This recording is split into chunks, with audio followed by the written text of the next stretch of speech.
अकेले ही चला था जानबे मंजिल पे, मगर लोग मिलते गए और कारवां बनता गया।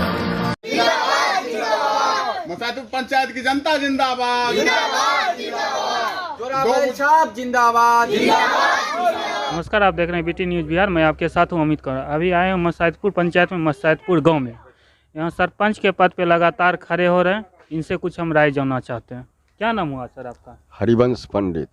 क्या उद्देश्य लेकर सर आप आए हैं? हमारा उद्देश्य है हमारे पंचायत की जो समस्या है, जो विकास है, जो न्याय है, जो शिक्षा है, जो धर्म है, जो विवाद है, जो आज के दौर में जो समस्याएं पैदा होती जा रही है, इसके उन्मूलन के लिए, इस समस्याओं के बीच जो न्याय का पद भी है, सरपंच पद से हम एक उम्मीदवार बनकर आज जो हमारी सरकार, हमारा संविधान, जो संवैधानिक नियम से चुनाव को ये 2021 में और भागीदारी करने के लिए इस चुनाव के तहत हम भी एक उम्मीदवार हैं सरपंच पद से। और मेरा स्वाभिमान है कि इसमें इस समाज के लिए हम उचित रूप से इन सभी चीज़ों को देखेंगे और न्याय के पद पर चलकर हम अपनी जनता को, हम मतदाताओं को उचित न्याय के लिए हम जुझारू बनकर सामने आएंगे। अगर सर जनता आपको आशीर्वाद देती है सरपंच के रूप में, तो क्या क्या योजना आप लाएंगे सबसे पहले? हाँ, हम सबसे पहले जो इसमें विकास के रूप में जो वो चाहते हैं, कहीं इसमें जो विवाद पैदा होती है, रुकावट होती है, उसके लिए न्याय का जो रूप होता है, जो कानून के तहत बनता है, उसको हम भरपूर रूप से प्रयास करेंगे और उनको दिलाएंगे। शिक्षा पे क्या उद्देश्य है? शिक्षा का उद्देश्य है कि आज नई पीढ़ी में जो दौर आया है, सरकार की ओर से भी जो प्रावधान मिला है, कहीं विद्यालय की समस्या है, कहीं शिक्षकों की समस्या है, कहीं बच्चों की समस्या है और कहीं अभिभावकों की समस्या है। हर परिवार में बड़े छोटे लोग होते भी हैं, कोई धनवान है, कोई गरीब है। तो सरकार की ओर से समान अधिकार का जो रूप आया है, हमारा संविधान है और उसमें लिखित है, उसके तहत पंचायती राज अधिनियम के तहत चुनाव तो सब बार होती आई है। 1950 से जो संविधान बना है उसके अनुसार चलकर पंचायती राज अधिनियम के तहत उसके स्वरूप को देखते हुए उस न्याय को हम दिलाने में सक्षम रहेंगे। भरपूर प्रयास रहेगा और इन बच्चों को भी हम आगे बढ़ाने में हम अपनी भूमिका को कसर नहीं देंगे, छोड़ेंगे नहीं। यही मेरी चाह है। आपके बगल में रिफाइनरी है, बड़ा बड़ा? हाँ, हमारे बगल में वो रिफाइनरी बहुत बड़ा उद्योग है, तेल शोधक कारखाना इसको लोग कहते हैं। ठीक हमारे बगल में ही है, हम उसके बगल में हम भी हैं। यह भी एक समस्या है।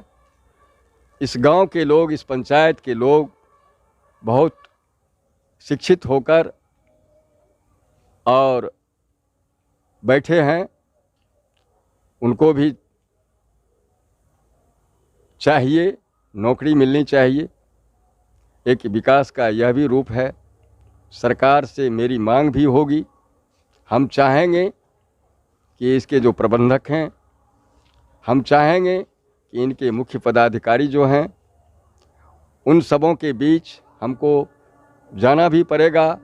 निश्चित रूप से हम जाएंगे और जनता के साथ हैं। हम उनको ध्यान दिलाएंगे, जनता मेरी मदद करेगी, हम उनके आगे रहेंगे और उन नौजवानों को, उन बेरोजगार शिक्षित नौजवानों को हम न्याय दिलाएंगे। आप एक डॉक्टर भी हैं, हाँ, आएंगे जब आप अपने चिकित्सा से लगातार हम करीब 30-40 वर्षों से हम चिकित्सा विभाग में भी मिश्रक के रूप में चलते हुए और चिकित्सा के क्रम में हम अपने शरीर को समाज के सामने जो दिखाया, जो सेवा की है, वह हमारे समाज के लोग आज चुनाव में भी देख रहे हैं और उनका ध्यान मेरी ओर हो गया है। और इससे ही नहीं, यह सेवा तो है ही, इसके साथ साथ शिक्षा में भी है। शिक्षा से भी हम जुड़कर, चिकित्सा से भी जुड़कर आज राजनीति के दौर पर भी जो एक नेता के रूप में लोगों को मिलना चाहिए, इस चुनाव पर हम ध्यान लगाए हुए हैं कि इससे भी जो 5 वर्षों की भागीदारी होगी, मेरा बचा समय, मेरा उम्र इसमें बीतेगा और हम पीछे नहीं हटेंगे। डॉक्टर हरिवंश पंडित जिंदाबाद, डॉक्टर हरिवंश पंडित जिंदाबाद, डॉक्टर हरिवंश पंडित जिंदाबाद, जिंदाबाद, जिंदाबाद, जिंदाबाद, जिंदाबाद। आपको क्या लगता है सर, आप युवक हैं, आपके लिए काम करेंगे अगर जीत के आते हैं? जी बिल्कुल करेंगे। इससे पहले जो बने हुए थे, क्या वह नहीं ऐसा काम किया आपके लिए? नहीं, ये कर पाएंगे निश्चित रूप से। बिल्कुल करेंगे और कर रहे हैं, समाज सेवा कर रहे हैं। एक बताओ, टीचर हैं, डॉक्टर हैं, ये समाज सेवा का ही काम है और कर रहे हैं। इन्हीं को वोट देना है। जी बिल्कुल। क्या लगता है सर, ये अगर हरिवंश प्रसाद सिंह जीत के आते हैं तो आपका काम करेंगे? एकदम करेंगे। काहे कि आज तक जितना भी जीत के गया है वो आज तक इधर देखने के लिए भी नहीं आया है। आज हमारे बगल में देख लीजिए कि नहीं हम लोग का रोड है, नहीं नाला है, कीचड़ में जाना है और कीचड़ में ही आना है। अगर हम लोग को कहीं जाना भी होता है तो बहुत घूम के जाना पड़ता है। इस सब के समस्या के लिए बहुत बार मुखिया, सरपंच सबके पास गए, लेकिन आज तक कोई सुनवाई नहीं हुआ। सिर्फ आश्वासन मिलता है कि हाँ आते हैं, देखेंगे, करेंगे, लेकिन आज तक कहीं कुछ नहीं हुआ है। तो और इन्हीं को वोट देना। हाँ, वोट तो इन्हीं को देना है और जिताना भी है। काहे कि ये जो हैं सो आज से नहीं, बहुत दिन से ये सब समाज सेवा से जुड़े हुए हैं और अपना भरसक ये कोशिश करते हैं कि ये गंदगी साफ हो जाए, समाज हमारा बढ़िया रहे, स्वच्छ रहे। और जो है सो ये अपना मतलब क्या कहते हैं उसको, सेवा भाव से ये काम करिए रहें और करते रहेंगे। यही हम लोग इनसे विनती करते हैं कि जीतने के बाद हम लोग इनसे आशा कर रहे हैं। आशा करें। नमस्कार, बने रहें बीटी न्यूज़ बिहार के साथ।